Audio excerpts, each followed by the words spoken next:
Oh, Oh, oh, it's one of these shows. yeah. Okay, I'm sorry. Guys, this is the voice of Alexander K. Lee, not your usual pre-fight Q&A host, Michael Heck. I wasn't used to this energy. This music's a different energy. It's been a while since I've done one of these Q&As, guys. Very excited. Thank you for having me. Thank you, my sidekick. I shouldn't say sidekick. My partner for this show, producer extraordinaire, EKC Light. One. Oh wow. 1.5. 1.5 spins. This card gets 1.5 spins. It stopped pretty abruptly there. Well, yeah, 1.5. Casey, let's get to the questions. Mike would appreciate that. You don't. I didn't get it. It's been a while. It's been a while since I've been on one of these, so I don't know how it works. But I'm here to do the show. That's what people say, right? I'm here to do the show. Bob Barker, the great Bob Barker, used to begin every episode of The Price is Right. Rest in peace. R.I.P. Bob Barker, the GOAT. He used to begin every episode with, "All right, everybody, it's time to do the show." It's a classic catchphrase. Later stolen by Alex Trebek. Also, rest in peace. Let's get to some questions, Casey. We got UFC Vegas. You want to jump right into it? Yeah. I know people are watching the Bellator prelims right now. They're getting primed for the Bellator main card in Dublin. People put that on a separate window. Keep us open. Send us your questions. We got about half an hour until this show starts. Yeah. Maybe longer. Yeah. Probably get another 5 minutes in there. It's not a super stacked card. It's 22 fighters, 11 fight UFC card. So they might take a little bit of time to get started here. But that's what we're here for. Are you poo-pooing on the fight night card? It's a super stacked card. I mean, it's a good fight night, man. Stacked as in amount of fights, because you know what is a super stacked fight card? Bellator 299, 20 fight. It lost a fight yesterday, and it flew. And there's gonna be 0 post limbs. All those fights flew. It went very fast. Oh, that's right. I just saw there was like 100 finishes. Yeah, that's pretty crazy. That's a lot. Is that what people want? Don't they want knockouts? Don't they want violence? We don't want competitive fights. We just want to see. I mean, when you have look, I get what you're saying, but when you have 20 fights, I see some concussions. Yes, I wouldn't put it that way. But when you have 20 fights, finishes are very, very welcome. But let's talk UFC here, Casey. Do you have any questions? We're talking MMA. We're not talking UFC. We're talking MMA. You're right. MMA. I mean, we're talking UFC mixing of martial arts. UFC is MMA. I don't know what you're talking about. You turd. All right. Here we go. This is the question just for you. I see a lot of questions not necessarily Vegas related, but that's fine. Oh, did this fight get... I didn't hear about this. Emerson Cage asks, do you believe Tony Ferguson versus Paddy Pimblett is easiest matchmaking to push Paddy into the mainstream with a win and possibly retire Tony if he loses his 7th fight? Yes, 100%. That's what this booking is for.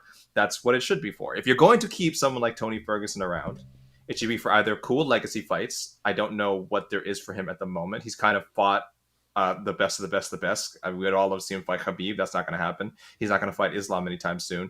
So, I mean, there are fun fights with, equally experienced opponents out there. But if you're not going to use him for that, then you kind of take what's left of his name value and you do put him in there with someone like Paddy. I'm biased. I called for this fight. People say I called for it like 6 months ago. I think even longer. I think I've been calling for this fight for a long time. I think I single-handedly created the Paddy Pimblett versus Tony Ferguson discourse. A suggestion that my best friend, Mike Heck, laughed at, mocked me, said this fight will never happen. It almost ruined our friendship. But I think our friendship is stronger than ever, especially now that the fight is real, and it was proven that I was right all along. So yes, this is meant to build up Paddy. At the same time, as much as the UFC wants Paddy to win, it would be I think they'd also find it kind of hilarious if Ferguson beat him, because I think we all agree Ferguson is like the more skilled fighter. I mean, in his prime, he would have annihilated Paddy. Wouldn't you be talking about this? But age matters. A form matters. It's been a really bad run of form for Tony. 6 straight losses now, and he's lost. He's had some fights where he's dominated with grappling, and Paddy Pimblett's a very strong grappler. So you kind of, I don't know if he can do what like Beneil Dariush and Charles Oliveira did. You wouldn't put him on their level, but can he just wrestle Tony for 3 rounds and beat him up? It's very possible, and I think that's what people are afraid of. I think that's one reason of several why people hate this matchup, but I'm all in. I called for it. I thought it was perfect. Casey, go ahead. Why do people hate this matchup? Under the assumption Tony Ferguson is going to fight again. I know everyone's like, just retire. I don't want to see him fight again. but he is going to fight again. He is going to fight in the UFC. Who's a better opponent than Paddy Pimblett? Well, I think people would want to see, and he just got booked, but I think people would want to see him fight. Like, why can't he fight a Clay Guida or like a Joe Lazon, or why can't we give him? What's the difference? I think. What's the difference? Like, what are we worried about? Joe Lazon's not gonna punch Tony Ferguson? Not at all. Not gonna try to choke him out? Not. I think it just feels more craven. I think this feels more sinister. I think this feels. I thought we agreed Paddy Pimblett wasn't good. I thought we said that he would never even break right? 15. That's why I don't get that. We kind of get both. We're trying to play both sides here. Paddy Pimblett sucks. Blah blah.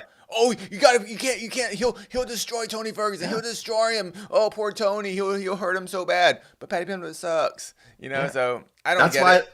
That's why I love this matchup, and I've always loved it because exactly the reasons you said. You can't have it both ways. People got to make up their minds. So if Paddy beats him, then it might be a little macabre, but also it will give Paddy some sort of cred. At least to the Paddy Sucks crowd, I would hope. Or they'll just say if Tony Ferguson is going to get beat, don't we want him to get beat by a grappler and not someone like a Justin Gaethje or someone like that, or put him in there against a who's that the French guy Benoit Saint Benoit. Yeah, like don't put him against some guy, some murderer. No. He's 55, right? Yep. I guess yeah. Tony Ferguson is a big name. I'm assuming he gets paid still like he's a relatively big name by UFC standards. This fight makes sense. This is prize fighting. This is how you go out. I'm really curious how the UFC is going to promote this. Are they going to... This isn't being promoted. I assume this is not won't be promoted as Ferguson's retirement fight or anything. I don't think they're going to push it that way, but I think they'll be using like kind of language to dance around it. You know what I mean? The final chapter, this is the final fight, but he's in the final chapter of his career. He's near the end. We're reaching the last few pages. They'll dance around it. Unless he volunteers it, that kind of information, which I sincerely doubt. I don't think he has any plans to retire, regardless of what happens with the Paddy fight. I don't think they out and out say it, but it will be in the air. It will be at media. Wait till media day. There will be a lot of questions geared towards the suggestion that this could be his last fight. We'll see how Tony reacts to that. But yeah, I'm with you. I'm all in. I do understand people don't like it, but if people don't like it, I think it's primarily because they're Tony fans and they do feel like Paddy. Yeah. And also they have respect for Paddy's skills.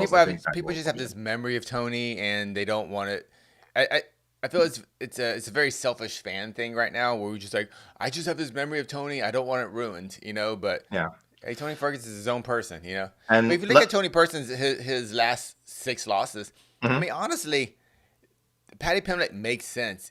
I feel like each fighter he's fought has been kind of 1 degree less than the other. Justin Gaethje, Oliveira, Dariush, Chandler, Nate Diaz, Bobby Green, now Paddy Pimblett. It actually the dissension of kind of like the lightweight powerhouses kind of makes sense to me. Yeah, if someone's going to hang around, this is what you would want to see. It's always frustrating for me when someone's like clearly struggling and they keep throwing in there with like top 10 people. It's like, okay, well now let's scale it back. Let's keep scaling it back. Maybe we could have scaled it back more. I don't know, but Tony Ferguson doesn't want that. Tony Ferguson wanted bigger names. This is the scale back, right? This is probably as low as Tony Ferguson wants to go. We don't want a big striker against Tony, no. Correct? Yeah, I don't want to see that right now. Yeah, so if we want to see him get, if Tony's gonna lose, we would rather see him get kind of twisted up into a knot and get choked out by someone like Paddy. And just a follow-up question here from Vikrant Patil: Is Paddy top 15 if he wins against Tony? No. Nope. Even the UFC voting panel, however that thing works, will not be configured or manipulated to make him top 15. That wouldn't make any sense. But I will say though, I like Tony now. I don't know where I would drop him in my rankings. Probably outside the top 20. But I was one of the, in our rankings panel, I was one of the longest people to keep him top 15 because of the names that you mentioned. Like he was only losing to good guys, and it's only, I think his last couple losses where I finally had to bite the bullet and take him out. But it is weird when your losses are to top competition. So this is a great test. If people still think Tony has something left, I think this is an awesome test. I think this is a really fun test because skill wise, I think we all think he's better than Paddy, but the fight game is so merciless. And the fact that Tony Ferguson has still lots of value to the UFC. And you know this just because of all the freaking discourse that came about when this fight got announced. Like so many people were talking about it. It's the first thing we're talking about. This fight. Yeah. So Tony Ferguson still has a lot of value to the UFC. Yeah. Maybe not have a lot of value in terms of ranking and things like that, but people still want to talk about Tony Ferguson. They still want to watch him fight, and everyone's going to watch it. What other matchup would have generated this kind of buzz besides throwing him in there with like an actual top 15 person? That which would have been crazy. But Matt Favola, great matchup. I would have loved if they had made that. That doesn't generate a tenth of the buzz that announcement generated. You mean Ferguson for Favola or Paddy Favola? For Paddy. Oh, for Paddy. Okay, Yeah. for Paddy. That great matchup. I would have loved it. Does not generate a tenth of the interest that we saw last night when that fight was announced. Everyone was talking about that when that got announced. In the comment section, if you don't like this fight, tell me who Tony Ferguson should have fought. Who would you? Oh, that's good. That's the fight I want to see. So I'm kind of curious because I can't think of I honestly can't. I mean, I know there's some random 55ers I just forgot the name of. There's a lot of 55ers. Someone like top 40. Some guy who just won a decision in Contender Series. But even those guys are tough. Those guys could knock Tony's head off. And if we're gonna see Tony's head get knocked off, I mean, I figure it might as well be by someone that we know. And someone that I hate people when people hate when you sort of talk about this stuff in pro wrestling terms, but someone who's going to get a little bit more over from beating a name. That name will be on his resume, and we'll all look at it, and we'll all know the stage that Tony was at. And this is assuming, by the way, Paddy wins, which is not guaranteed. It's not guaranteed. But if he beats Tony Ferguson, that's on his resume, and it looks good. It looks good on a resume. We all know it's not the Tony that was on the 12 fight win streak. We all know that, but it's there. It's still there. It's like someone beating Sakuraba in within the last like 6 years. It's like, okay, it doesn't mean what it used to, but you got Sakuraba on your resume. It's funny. A couple people are putting Jim Miller. Did you just see what Jim Miller did to his last opponent? People forget, like Jim Miller would put you in the hospital, man, with those hands. Like people forget, like even the worst lightweights in the UFC will freaking knock your jaw out. Like, yeah, this Casey, this has less to do with not wanting to see Tony get hurt and more not wanting to see Tony get hurt by Paddy Pimblett. That is the. I think people don't want to give Paddy that little no, I don't know, that feather. He's like, I knocked out. I can see that. That makes sense. All right, Casey, what else we got? It doesn't have to be about today's card. I mean, we talked about today's card on the preview show. It's a fan Q&A. Hey, and they have me. Casey, how rarely they have a direct line to me. They don't always get that opportunity. So you're right. We should bless them with my Ferguson, AJ McKee. Oh, that'd be dangerous. All right. See. Okay. All right. More questions. All right. I see a lot of suggestions here. 2-piece, no biscuit. I don't have an answer to this question. Why is Colby getting a title shot? He beat 0 top 15 fighters. I mean, I do have an answer. Because he was a backup fighter. He made the weight. He showed up. He was the backup fighter. I gotta give him a title shot. Jared Cannonier is getting the next title shot, right? That's how it works. You're a backup fighter, and then Jared Cannonier. Jared Cannonier, he was backup fighter for Strickland. Yeah, he's not. Yeah. So he's not fighting Roman Dolidze next. No. That would make zero sense. That wouldn't make any sense at all. That doesn't follow the logic of the UFC matchmaking. Yeah, no. That's not fair. If they did that, which they didn't, right? No, he is well liked by Dana White. He is well liked by Dana White's pal Donald Trump. Whatever, if that still has any cachet, he's well liked by a certain segment of the MMA fan base. I don't want to say a huge segment because I still think his power as a draw is a bit overstated, specifically by him and maybe some other people. I honestly don't know. It's very frustrating. We saw that graphic that was being passed around, I think, last week of how many fighters in the top 15 at welterweight have been inactive or how long it's been since they fought. So it sucks because them holding off on making this title fight with Colby and Leon as long as it took also held up other fighters who were smart to say, well, I'm just going to wait to see when that fight is booked. So if you're wondering why other welterweights didn't fight, they're waiting for this. Other fighters who should have had this opportunity instead of Colby, it's ridiculous. But if you're looking at it strictly from dollars and cents, at this moment, it probably does sell a bit better than some of the other names that are in contention, right? Like you could say, like, I don't know, Shavkat deserves it more or something like that. But it's like he's not going to be near it. People don't quite know him yet. He's not going to move pay-per-views yet. And this is why, right here, the title shot question, when, like, say in some of our rankings, when one of our panelists, like myself, won't put the champion by default the number one guy, because championship fights aren't decided when they make championship fights. They're not decided, Mm-hmm. oh, this is the best guy versus the best guy. No, it's the champion at the time versus who is going to sell the most tickets, who's going to sell the most pay-per-views. And Yeah. that's Colby. It's just this And right now. that's I can't. Shavkat's obviously a much tougher matchup, I think, for Leon, but there's not enough fan interest right yet in Shavkat. So that's why we get Colby. And that's also why when we're talking about like GOAT talk, when people talk about like, oh, well, this guy has 7 title defenses, this guy's 8 title defenses, this guy's 9 title defenses. It's like, those are great for sure. They matter. But also like Khabib has 3. Now, does that make him worse than guys who have like 5, 6, 7? No, because he probably should have gotten a title shot like 2 years before he actually did. He was the best lightweight in the world long before he actually got his title shot. So these are things decided by promotions, by the UFC, by Dana White, and they matter. Title fights are huge and certainly, are should count, but it's just like also in like any other sport. Just you don't just count championships, right? You have to count all these other factors as well. It's a good place to start. It's a good place to start. You look at someone who's defended a title X amount of times and you say, well, they have to be in the discussion. But if you're using that as your decider to like separate people, I don't like that. Again, the promote because title shots are not always decided on merit. So some people get them and some people don't. So really. yeah, I'm not sure. Yeah, so Colby is a needle I don't think mover. I can. Yeah, I mean, he is, but the cry more. I don't get that. I don't think I don't think I can cry anymore, Casey. I've cried. Yeah, I've cried all my when I was told Colby was getting the title fight. I think I was working at the time. I put my laptop screen down. I went to a window. I watched the sunset, and I just started crying. I started crying at the injustice. I was like, my life is so sad because Colby Covington's getting a title shot. So I cried a lot. So mint diggity, I cannot cry anymore. I've cried myself to sleep thinking about this title fight. I've cried to everyone I know, I've cried to strangers on the street. So I will try to cry more, but I don't know if it's physically possible. My doctor has told me that I cannot cry anymore. So yeah, nice. I medically cannot cry anymore. So Canadian healthcare system, way to go. and again, they're like, we would, it's taken care of if you need to, but you cannot cry anymore. Okay. I always thought it was weird when people claim Colby has to get the title shot because he sells the most. From a fan's perspective, I don't give a crap who sells most. I don't care. That is always weird to me. Yeah, like when they're really like oh, he deserves a title shot. Like he's gonna sell the most tickets. It's like, I don't care. I'm not getting a piece of that.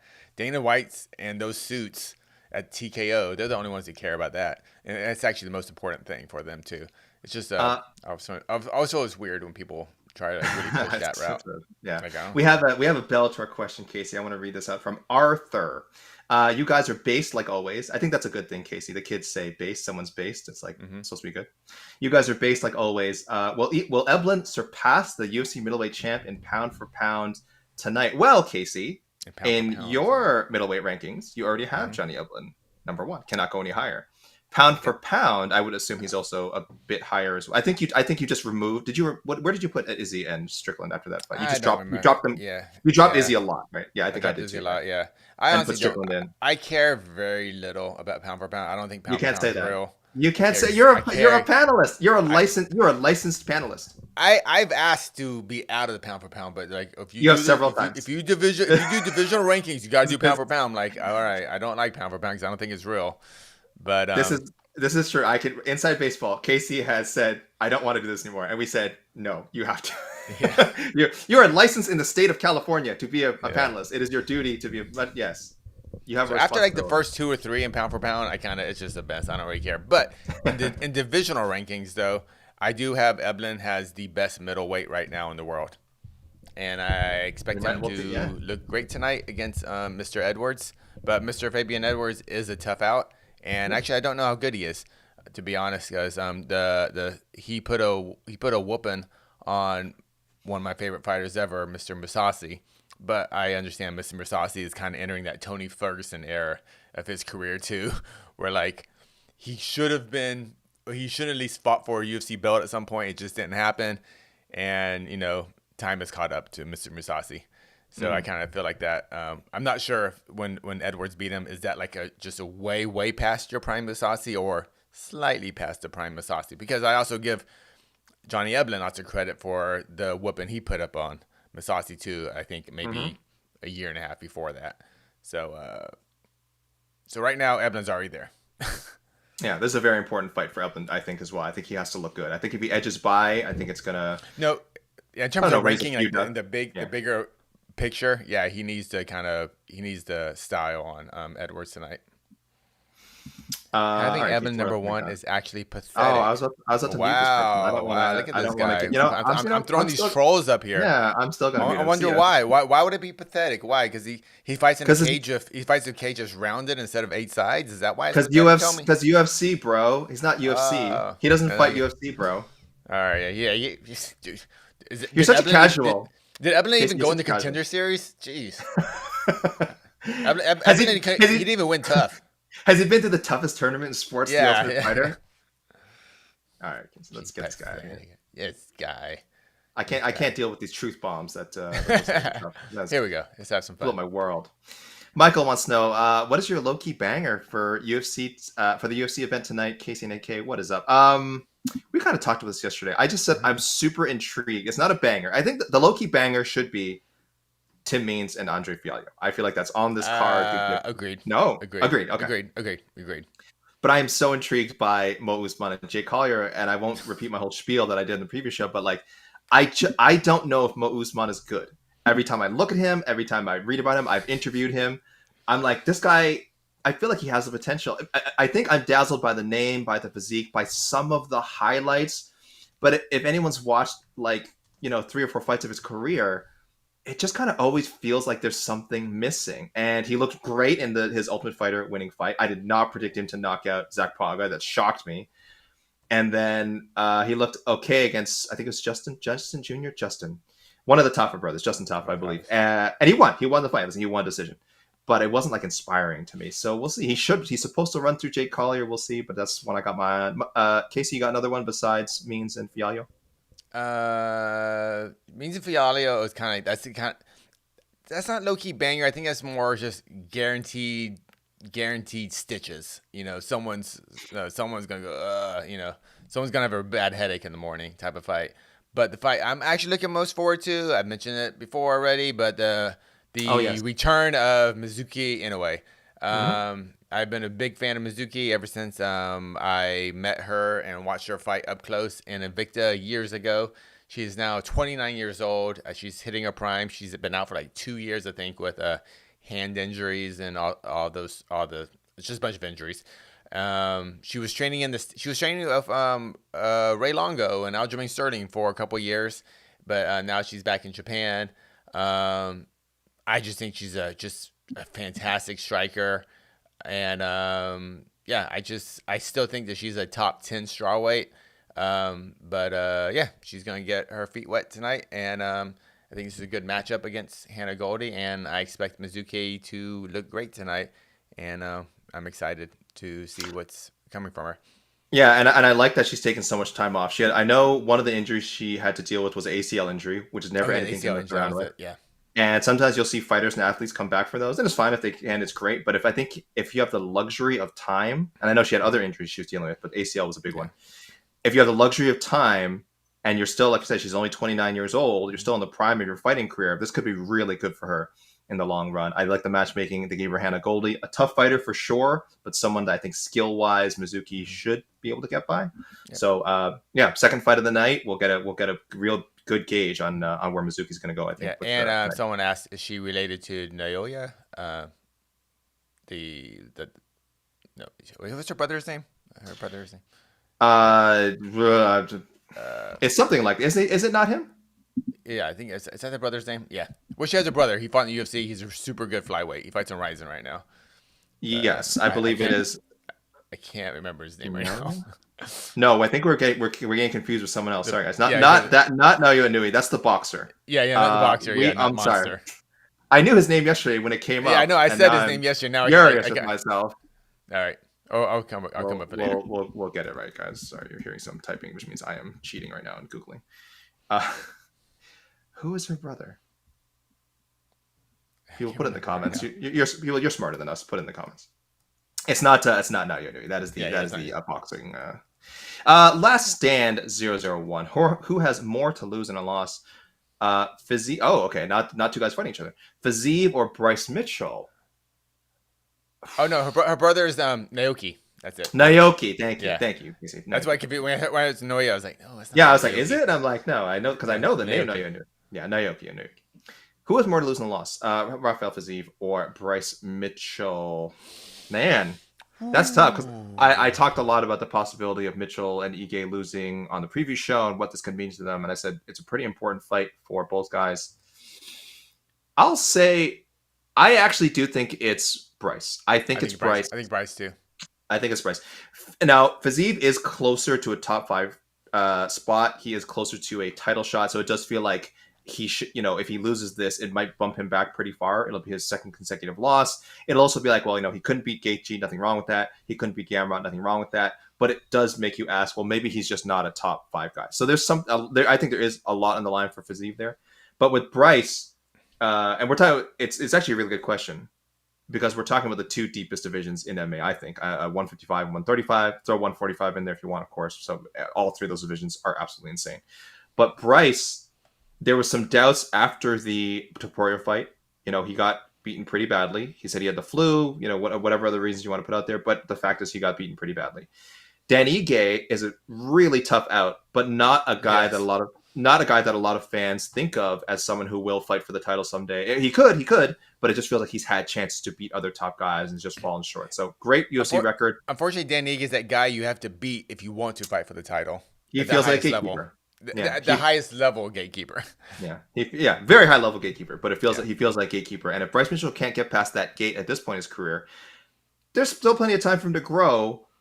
But it would be concerning for me if I was a Bryce Mitchell fan, if I was Bryce Mitchell's team,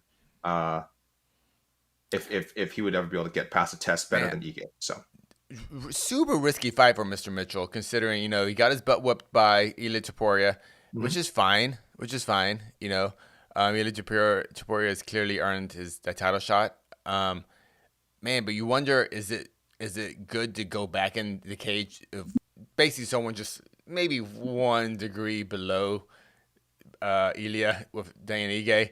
Like, maybe he shouldn't have gone back like someone who's outside the top 15, but he wants to. Bryce seems very content about proving that the last one was because he was injured. He shouldn't have taken the fight because he was injured, and he wants to prove to the world that was just a mistake he made. He was a little cocky, but now he's going to this fight healthy and stuff. Yeah. But more importantly, do you believe humans evolved from apes?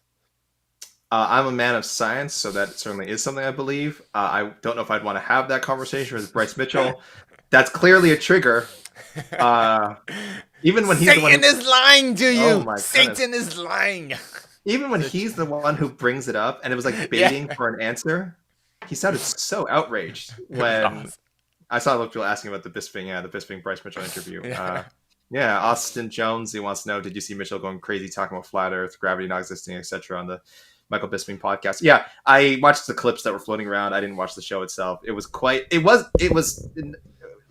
I expected, and it still caught me off guard. I was still like, why is Bryce Mitchell doing this? So he's a character. My favorite part is when Bryce Mitchell is yelling at Bisping, and Bisping just kind of like, okay, and then Anthony Smith is just like on the side, just drinking a soda. Yeah, because it's not like they brought it up unprompted. Like, he wanted an excuse to have an outburst. He had the outburst ready, right? He's like, oh, I'm ready for this guy to say yes so I can get mad and make a clip. And I don't know. Maybe he knows what he's doing. Maybe he knows he's keeping his name out there. Hey, we're talking about it, right? We're talking about the segment. I like the man doesn't believe in science, and yet he's communicating with these 2 gentlemen in different parts of the world on a tiny little computer in his car. Whoa. Casey, he does believe in science. He just believes in real science, not the fake science that we have been fed since we have grown up. By Big Pharma. So we're the ones who don't believe in science, if you're according to Bryce Mitchell. He's the one. My bad. Yeah. But Bryce, the show is not starting yet, I don't think. But Bryce does have more to lose tonight, because if Fizzy loses, just based on what an incredible fight, how incredibly exciting all his fights are, he's going to be just around the UFC forever. Bryce Mitchell his fighting style, unless he dominates, like it's not gonna be particularly engaging for the UFC. Just that kind of grindy, take you down, and hopefully get a submission and just pitter pat you with ground and pound. He's like a better version of what. He is an aggressive grappler, though. He is, I don't but do you consider him amongst, like, the do ground you and think pound. if he I'm sorry, doesn't, the lay and pray set. but he has to win though. Do you want to watch Bryce Mitchell? Is he exciting in a loss? Right, because Rafael Fiziev I think he in can a be. loss will be super exciting in a win. That's what I'm trying to say. Like Yeah, Fiziev, like he's just always going to be a high action fighter. I always expect him to see him on top 3 fights of a card for a long time. Bryce Mitchell, I'm not 100% sure if he doesn't win all the time. The other thing is, if Fiziev loses, I think he's going to lose by getting out grappled, which I think is something that's our expectation, right? He's not going to lose a slugfest with Gamrot, or he shouldn't anyway. If Bryce cannot win sort of with his A+ skill, his grappling, it's going to be concerning because he is the younger fighter in this matchup. He is the less shop worn, as it were. Dan Ige has been in some wars, so he should have a bit of like physicality and athleticism edge. And I think that's why I believe he is favored. I'm pretty sure he's the favorite fighter going into this. What was the topology percentage, Casey? Do you remember? For what? For who's going to win this fight, Bryce Mitchell or Dan Ige? 72% are picking Mitchell. Mitchell. So people still believe that Ilia Topuria fight was just an anomaly. I mean, maybe Topuria is better, but not to the point where we don't think Mitchell can still beat up a guy like Dan Ige. So fans are definitely still behind him. And I think, let me check. I want to double check. I'm pretty sure when he fought Topuria, I wonder what would the kind of. So it was it was 57% of people. It's like 50-50 split basically. Thought Mitchell was going to beat Topuria too. So the believers are still there. That's for sure. And again, I think it is we still view Mitchell as an up and comer. We view Ige as a gatekeeper. We're always going to favor the up and comer in these situations. But this is a real test. This is not we booked this to give Bryce Mitchell a name so he can move up in the rank. He's ahead of Ige in the rankings. Mm-hmm. So it's not like he moves. I don't think he moves up in the rankings if he beats Ige. This is really just a test to see what he has. And again, if you're picking Mitchell, it's because again grappling is really strong, and you expect that to again, speed, athleticism, he kind of has that over Ige, at least at this stage in their careers. But again, if that's not enough, then we really are going to get a firm ceiling of for Bryce Mitchell. And that's why I feel like he has a lot to lose here. But Casey, we can keep going in overtime. I don't see... BL wants to know, how do we convince Bryce to earth this round? I mean, how do you convince anyone of anything when it comes to science, right? Because... we live in an age of disinformation, and I could show him a million books. I could show him a million videos. This is a great question. If anyone in YouTube has an answer, please let me know, because I do want to. It's not just Bryce, right? We've got Kyrie Irving, for God's sake. I'm pretty confident Bryce got in an airplane and flew to Vegas from Arkansas.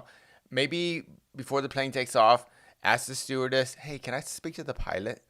And go, and maybe the pilot can explain how the world's actually a bit round. I don't know. Maybe. And then what? And then guess what? No, you've been fooled by Satan. Satan has tricked you, pilot. Satan has tricked you, pilot. You are a tool of the devil. You are a tool of the devil. And then we just get Bryce Mitchell getting thrown off a plane and getting put into airport jail. So what does that solve? What is that going to solve? He's not going to listen to he's not going to listen to a fancy pilot. Oh, college boy trying to tell me what to do. Ooh, look at that college boy. Oh, college boy. Look at him reading. Suave Rico Suave wants to know, at UFC 296, if Shavkat gets another finish, does he hop Bilal and get the winner of the main event? Leon versus Shavkat would be a more exciting fight than Colby versus Shavkat, as both have excellent striking. Yeah, of course he does. The UFC will do everything in its power not to give Bilal Muhammad a title fight. They are not in the giving Bilal Muhammad a title fight business. They have no interest in it. If they wanted to give Bilal Muhammad a title shot, they could have done so on several other occasions. They could have done for this card. It should be Leon Edwards versus Bilal. It certainly should. There's even a story there. The two weirdest fights we might never get are we know we're not getting Leon Edwards and Jorge Masvidal. What a what promotional malpractice that was, and that we're never getting the Leon Bilal rematch because it ended in no contest. I'd love to see that again. And it was a good fight till the eye poke. It was like good. And guess what? We might never get either. We might never. I think we're definitely not getting Leon and Jorge, at least not in the UFC and not in MMA. Probably they might do some weird bare knuckle things somewhere down the road or boxing, and a very good chance we don't get Bilal Leon too. So yes, it's entirely possible Shavkat just needs a good performance, beats up Wonder Boy, and gets a title shot. I'd say it's probable. This is asking like, is it? It's kind of, I was asking, is it possible? It's probable. Yeah. It's amazing, guys. Like Bilal. Let's real quick. Let's kind of go through who are the Bilals of every division or recently. Oh boy. So, I can need my data here. So let's go back. Oh wait, who did I just mention right before? Oh, Dariush. So Dariush was that guy. Correct. So he'll win, and eventually you will lose. Eventually he did losing to Charles Oliveira. So then everyone's like, "See, I told you he could never win the belt." Who's that? Is there an 85? I don't know if every division has one. Because middleweight, it feels like everyone got their shot. I don't know if there's someone that really is like dying to get one. So I think we're okay there. Aljamain was that person for a long time before he got a shot. He was that person for a long time. Yes, he was. Is there a featherweight version? I mean, Arnold Allen. I mean, he has not been like pushing hard for it. He's been very, his whole career, he's been like, okay, I'll get it when I'm ready. I'll get it when I'm ready. But it does feel like, wow, this guy's won 7 straight fights, 8 straight fights, 9 straight fights. You're like, he can't get it. He can't get a title fight. Yeah. So he winds up losing his title fight, losing a competitive decision against Max Holloway, which, like, if you. And no, you just don't beat Max Holloway unless you're Volk. So there's like 2 champs at 45 now. It happens. Strawweight, we had a woman fighting tonight, Marina Rodriguez. It feels like there should have been a title shot in there somewhere. Yeah, and she's just, and now very likely will never get it, right? It looks like she's never going to get that title shot now, and she was right in there. But these rematches kept happening. Somewhat justifiable, too. I mean, I know, Casey, this is one reason you hate immediate rematches, but she kind of got caught in the wake of that. We had a couple of immediate rematches, and she was just squeezed right out of the title picture, and probably for good. We'll see it, even no matter what happens tonight. Yeah, I don't expect it. I don't expect her ever getting a title shot anymore. Oh, might as well talk about it.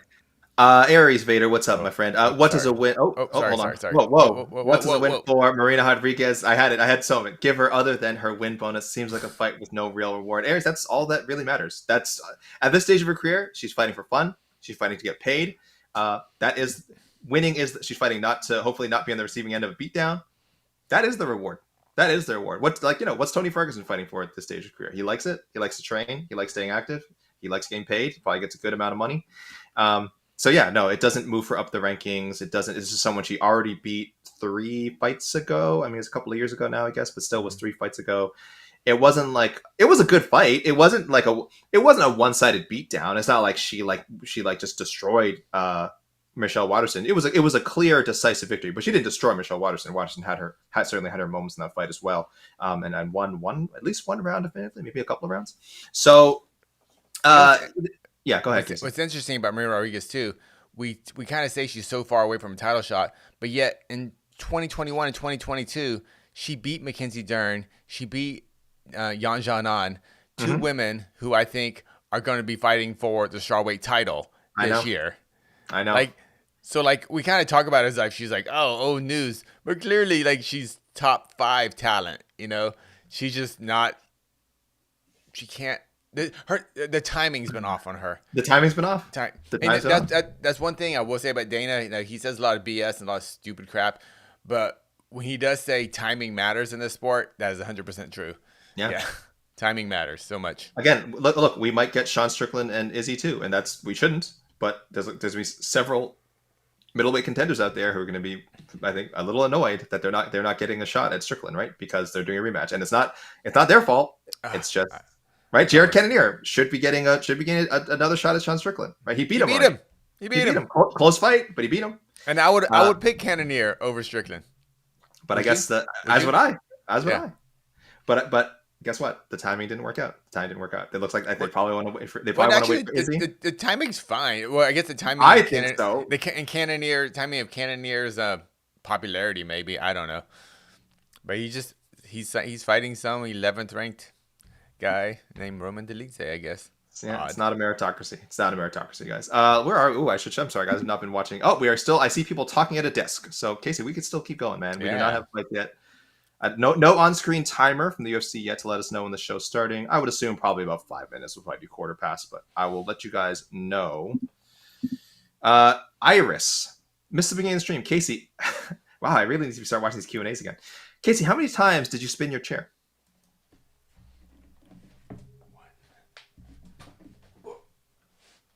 1.5 spins. This One and a card half. is a 1.5 spin card.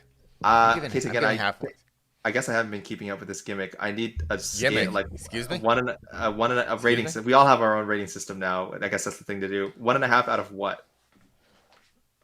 Infinity? Okay. Okay. Oh, there's no limit. Yeah. If it's that good a Okay, card, okay. I will keep spinning. This is the Dave Meltzer star scale where it's like, oh, we thought 5 stars was the limit. No, man, they No, never no. said 5 stars was the limit. You can go 6 stars, 7 stars, 8 stars someday. Who knows? I forgot to mention, of course, DDP. Mint Diggity mentioning Duplessis more deserving. Yeah, another guy. Talk about timing not working out. Didn't get the title shot. He should have just fought Izzy instead of Strickland. Oh, Duplessis, yeah. But the timing didn't work out. He's probably not getting the next title shot if they run the Izzy Strickland fight back for whatever reason, which I don't think they should. But if they do, guess what, DDP? You either going to fight again or you got to wait. So yeah, it's so messed up. It's so messed up. All right. More questions. Yeah, AK, can you throw a poll up to see if the Earth is flat? I'm not doing that. Oh No. Or maybe you can ask me an MMA related question. How about that? People just ask Bryce Mitchell. Clearly, he knows what he's talking about. Yeah. Man, he's gonna get on the mic after if he beats Dan Ige. He'll be okay. I don't recall him ever using post-fight interview time to do. Yes, he does. Aries, do helium balloons fall when you let them go? Okay, no, they don't. So, but again, Satan. That's all I have to say about that. I've never seen a balloon fly and never thought like that's the devil. That's the devil's work. So I'm with Bryce on that one. How do helium tanks stay on the ground though? That one throws me off. It's a mystery. Nam Kablam wants to know who's the first UFC fighter that's going to wrestle in the WWE. Kevin Randleman. R.I.P. No, that's going to wrestle. I believe Nam Kablam means who is going. On the current roster. On the current roster. Okay. Yes, not who is the first one to do it. Who's the first one that's going to? Who do we have? I think there's so many people that are bad fits. I see a lot of people like throwing out suggestions like, "Oh, Colby would be great," and so on. No. Colby, I will say, at least he worked. Colby's already done. He worked with Impact. Yes, he worked with Impact. Oh, yeah, Impact. That's what. As long as he brings Dan Lambert with them, maybe we have something. But like so many of these guys, I don't think would naturally be good professional wrestlers. I have that kid that did that rock thing. Parker Porter would be fantastic. Parker Porter would be great. Who's that? The kid last week that did the rock thing with DC? Charlie Campbell. It was okay. I like it. I mean, he went for it. Do you remember that guy who did the rock thing to Dean Thomas? He was getting interviewed by Dean Thomas on a regional show. He did this whole rock gimmick after he won, and then because he took the mic from Dean Thomas and cut this whole promo, and you can see Dean was just kind of like, I don't know how I feel about this. I don't think that guy has fought again. I could be wrong. I'll have to look up his name. I'll have to look this up. But I remember he didn't. If he has, it must be recent because I remember he didn't fight for a long time after. So, I have a question I want to answer. Kepsa wants to know, AK, why you cover combat sports? You could cover anything else. I think this. I don't know if it's. No, I think it's it. We just missed a big knockout in Bellator. Dang. Oh, I thought you were saying the UFC. I was like, oh gosh, we should probably go stop the show now.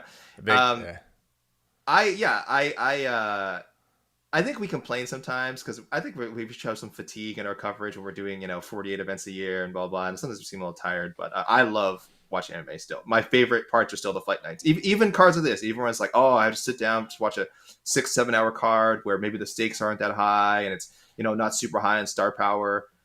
I still love it. I have such a great passion for watching MMA and talking about it and just the crazy world. And then something like Paddy Pimblett versus Tony Ferguson happens, and my heart is full. My fandom is renewed.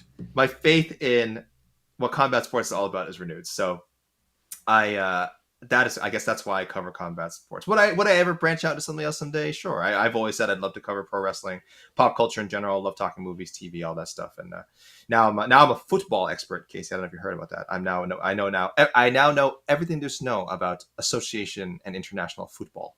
But Why do you say that's football? It's foot. that's how you pronounce it. It's Foot. pronounced football. Football. Yes. Well, again, you would know that if you were a football expert like I am now. But All right. yeah, that's a fair. Casey, why do you still cover combat sports? Why do It's the only sport I really watch anymore. Hmm. Yeah, I don't honestly. I give very little poops about team sports anymore. I just don't. It just doesn't interest me. I've kind of yeah.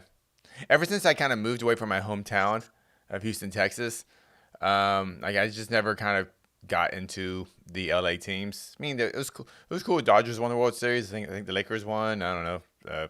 Oh yeah, the Rams won. So apparently, there's a lot of championships in LA. It didn't really affect me. I was just like, all right, It's hard. yeah. You can't force yourself to like a team. It's really hard. It's really hard. Like again, I just started getting into football. And I'll say soccer. I'll be North American and say soccer. I just started getting into soccer, and for the longest time, I couldn't get into it just because like I couldn't force myself to pick a team. I couldn't go like, oh well, I'm just going to root for Manchester United. I'm going to root for Manchester City. I just felt no connection there at all. So maybe some people can pick and choose like that. I find it really hard. Same with the NFL. I just cannot pick a team. Like I like American football. I don't know why I could not commit myself to a team. So it's hard. I think becoming a fan is difficult. And you're right, Casey. Once you kind of move away and separate yourself from that, you kind of separated from that community. I don't think you can just say, well, I'm an LA Dodgers fan now. I'm a Los Angeles Lakers fan now. I'm a Clippers fan now. You can certainly enjoy watching the games. You can kind of be happy for your friends, in your area when they win. But like becoming a fan yourself is really tough. Like getting on a bandwagon and being genuinely invested is really tough. So I've been able to recently because I went to Scotland, so now I root for the Scottish team, and I like Tottenham Hotspur because I've got friends in the who like Tottenham Hotspur. Shout out to Oscar Willis, Chamak Karsandu, and the MMA community, huge Tottenham Hotspur guys. They're going all the way this year, Ange Ball. But it takes a long time. Like I said, it took me. So I'm almost. Oh, I shouldn't tell you. I'm almost 40 years old, so it took me almost 40 years to pick a couple of association football teams to root for. So, Dude, sick knockout in Bellator, the first fight at the main card. I think you've.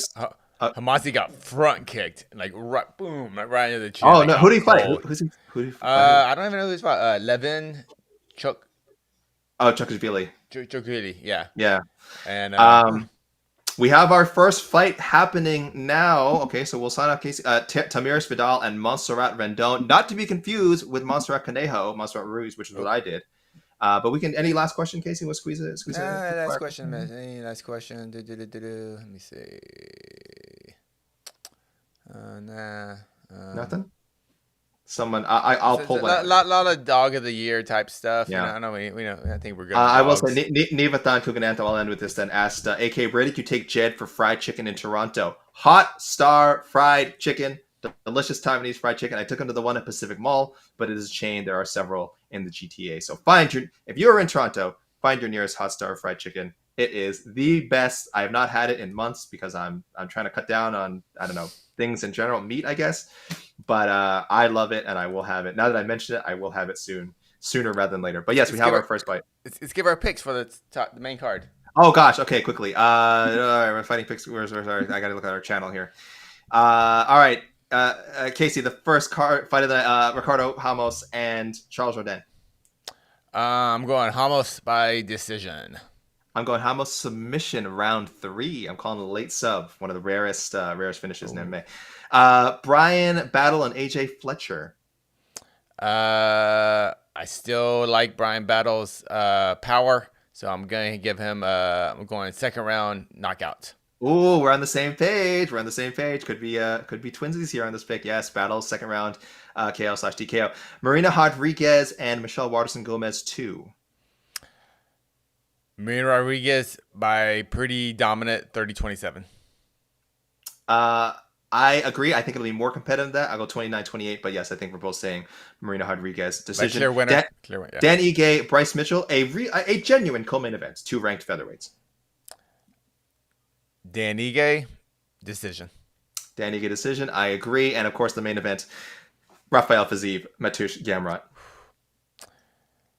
I'm going Gamrot. Unanimous decision in a heck of a fight. The wrestling will be able to slow down Fiziev, and I don't think Gamrot's going to outstrike Fiziev, of course, but I think the overall mixed martial arts tool set that Gamrot has will edge him out and win a very hard-fought, grueling 25-minute fight. I agree. I gotta go Gamrot. It's gonna be a great fight. So people, again, don't gamble. What do you got for the top 2 Bellator fights? Come on, top 2. Johnny Eblin decision. Oh, God. Aaron Pico first round knockout. Ooh, I like that. I'll agree. No. I'm going Eblin. Second round, TKO, ground and pound, and Pico. Second round, knockout. Bellator 299 main card is underway. UFC Vegas 79 prelims starting right now. Tamiris Vidal and Mansour Randon are in the cage. They're showing the tail of the tape. Thank you guys for joining us. Enjoy the fights, whether you're watching Bellator, UFC, or Misfits Boxing, I think is still going on as well. Hey, Ben the Bane Davis, man. You went out there. You made the walk, man. You made the walk. You got your butt whooped, man, but you made the walk, man. Way to go, bro. That's fighting Anderson Silva's son. You know what? I would never even think of doing it. So good for you. But congratulations, sir. And I'm sure we'll see Benjamin Davis doing some sort of combat sports again. He's a wacky fellow like that. Thanks, everyone, and enjoy tonight's fight.